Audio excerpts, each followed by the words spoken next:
Podjetje je zraslo iz mizarske delavnice v Rogaški Slatini, danes deluje v Tekačevem in zaposluje 17 ljudi.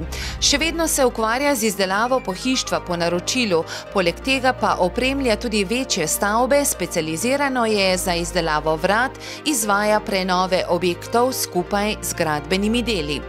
Podjetje Panles je med drugim opremilo večnamensko dvorano v Podčetrtku, prenovilo oder v Celjskem domu, sodelovalo pri prenovi mariborske in ljubljanske opere, izdelalo notranjo opremo za Anjin dvor v Rogaški Slatini in obnovilo številne kulturne zgodovinske znamenitosti. Predvsem smo ponosni na objekt Opera in balet Ljubljana, saj je to za nas največji projekt in tudi referenčno najmočnejši. 70% prihodkov podjetju prinašajo večja naročila, 30% posli za manjše kupce.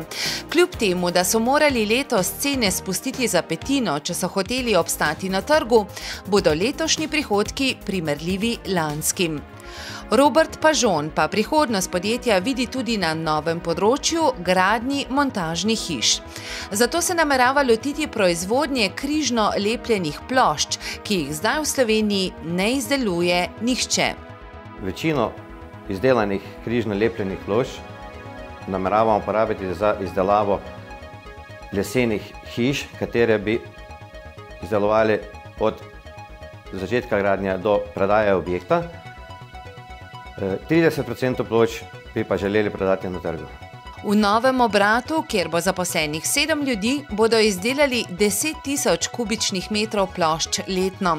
To pa bo zadostovalo za izdelavo 15 montažnih hiš in za prodajo na trgu.